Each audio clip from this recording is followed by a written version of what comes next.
my brain. That boiler room shit. How you guys doing? What's going on? Nice to meet you, Valentine. What's up? Are we being video at all times? Good, man. My pleasure, man. My pleasure. You know how like there's something right next to it, right next door. There's like a clothing line right next door. You know, and then tomorrow we come back. This place is gone. That's that good action. No, we just keep it gangster. What's up? What's up? With Valentine, aka Valentine. And I'm your boy Gemini Keez, Mr. Don't Shrink That Screen, yes, sir. And I'm very excited to have our power couple in the building today, man. Yeah. That's R2D2. That's R2D2 with it. Look like a gun or some fun shit. You're right. You know, so we've been going back to Vegas almost twice a month. We do the Planet Hollywood. Okay. They got Opium. What's that? The club? No, Privé. Rock that.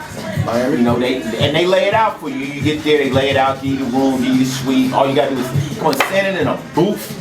You can't beat that kid. You stand in a booth and jump up and rap. You know, I rhyme over a couple songs off the you know, like, come on, man. Then you see a nigga in the street, you say something, then you blogging all through that shit. Even when I had that little Soulja Boy shit, I felt bad afterwards because I said, that's really corny. If I want to say something, I should have said something to dude. All that net shit is kind of whack to me. Like, it's like, yo. I mean, you know what I say about that? Beefing on the net corny. Not everybody could be a rapper or an actor. So when you guys did with Spawn, a lot of people to become media dudes. Now, how you do it is how you do it. Yeah, leave that to the bitches though, man. Right. Let the girls get on there and beef at each other. I'ma fuck you up when I see you, ho. And all that shit. You got niggas talking that shit. That's just corny to me, man. Niggas got everybody's address. You can go see a nigga if you really want to. I like 50 told a nigga, man, it's hard to find a nigga when you know he got a gun. It's hard to find a nigga when you know he got a gun. You know, like all that. But anyway, and then also it turns into dry snitching too. I mean, niggas is cooking coke and everything on TV. I'm like, that's real talk. I mean, come on. When I was doing this shit hard, they would pull our lyrics off the records and try to put us in jail behind that. I'm not thugging right now, man. I'm an entertainer, man. I got a gun. Maybe I'm scared or whatever. Right? The cop's job is to determine out, is this nigga really a problem? Is this a real gangster? I'm like this. Let me catch a murder. I will denounce gangster rap and find the Lord and turn squared in a pool table. You niggas won't even know me before I let these niggas take me to prison. You know what I'm saying? At this point, when you getting into this type of heavy federal 25-year shit, you got to do whatever you can to get on top of this motherfucking case. It's easy for us to sit back and say, oh, well, he went a little soft at that moment. It's like when Snoop had that murder case, and he saw his face, and he was humble. He was very humble.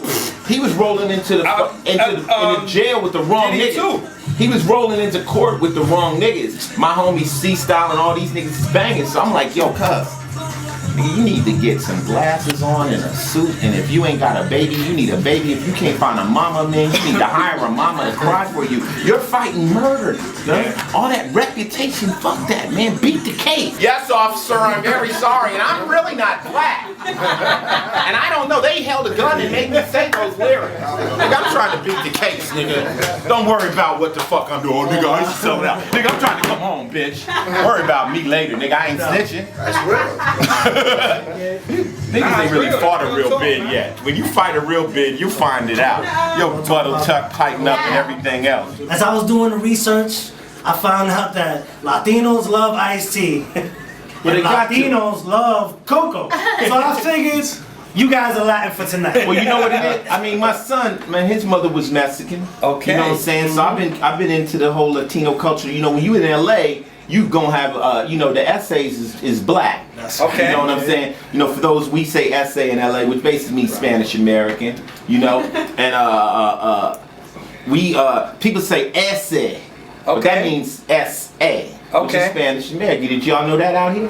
Actually, no. That's what the essay means. You know, essay. When was the first time you interacted with a Puerto Rican though? Because a lot of people say when they come from the West Coast, they do say, wow, I seen the Puerto Ricans, but I thought they were Mexicans. I didn't. This is my first interaction. So. Well, I think, you know, when I started to come out here to New York to do my music again, because when I was living in New Jersey. Okay. Wasn't a lot of Puerto Ricans out there. I was in Summit, New Jersey. I was born in Newark, raised in Summit, which is real suburban. Yeah, that's a nice area. Real nice area. But when I came back to New York and started doing my music, of course, I was connected to Zulu Nation. I was connected to Africa Islam. So I met Crazy Legs and all that, Wiggles and all them cats. And, you know, I mean, once you really travel, you find out that it's all the same everywhere you go. You know, it really has to do with who you grow up around. Like if you come into an area with white kids that grow up around blacks, they act like black kids. You know what I'm saying? So, you know, the Puerto Rican whole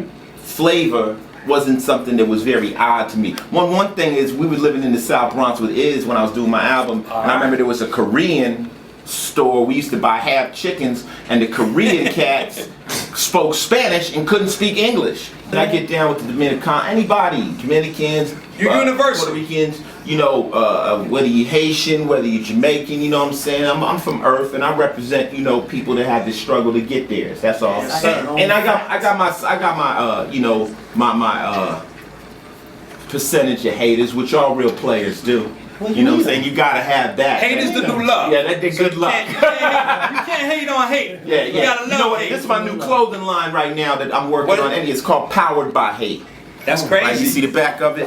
What it say in the Hated back? by many, confronted by none. That's crazy. And you know what it is powered by hate means you take the hate you get and use that to motivate yourself. True. Hate, you know? it fuels the fire. I go on the net, hear people call me, diss me, and then I go in the gym. Do you get a lot of that? Do you get a lot of people when you go on the net? Do you get a lot of people just going at you? Like, how can they not respect? I say 80% positive. Then you got the two suckers that got something to say out the way. The ones hiding behind the PCs. They hate you for dumb shit. Like it's like really dumb. But like I don't even know why. I mean, the only hate that would really bother me, truthfully, would be from my peers. People who you respect. Exactly. If somebody I respect. But they're the only ones who could actually hurt your feelings. And you know, but then when something, you know, someone says something about him, I get all frustrated. And I'm like, let it ride, let it ride. Especially, that's love. Especially if it's in his crew. Like I hear a lot of his friends talk shit, and I get mad. Wow. Yeah, I get mad. And he's like, oh, they're friends, you know, they're in a mode or whatever. But I get mad. You know, I want him to get mad with me. Because I've seen him get mad. You know, I mean, sometimes success is the best revenge. Sometimes my cats, you know, they get out of pocket, but I have a line, and when you cross that line, you know, you may not be physically dead, but I dead you. I don't deal with you no more. So, you know, a lot of these cats, they get, you know, you don't even know. Gangsters are the most emotional cats in the world. So, you know, it's like a normal person, you don't return their call. It's cool. Your thug buddies be like, oh, you don't love me no more. You ain't fucking with me no more. Yeah, it's like that, son. I used to wear a tee. It looked like a crossbody. Used to wear a tee, and you know, I kind of changed that to Coco, the Coco necklace. But I was wearing his chain. You know, I mean, come on. Jay feels Beyonce's the baddest chick. Hey, come on, you can't front on Beyonce. No, you can't front on I feel Coco's the baddest chick. That's no beef. That's just how every man feels about his girl. You know, I'm just Jay-Z. I've been knowing Jay-Z for years. Jay was brought to my house by Big Daddy Kane back in the day. You know, we hung out. We became close friends. You know, Jay-Z remade my record, 99 Problems in the Chain. A lot of people don't know about that. A lot of people don't know that you were the originator who made 99 Problems and that he redid that. Jay's a good dude. No beef whatsoever. I see Jay as love, and I'm very proud of his success. Jay-Z is he's like a rap phenomenon. He's one of them kids when you knew that was LeBron James. You knew what he was going to do, and he did it. And, you know, I'm very proud of Jay-Z. You know what I'm saying? I'm glad to call him a friend. Yo, this shit is going down right now on RS Radio. You know, #1 place to be in radio. Chat.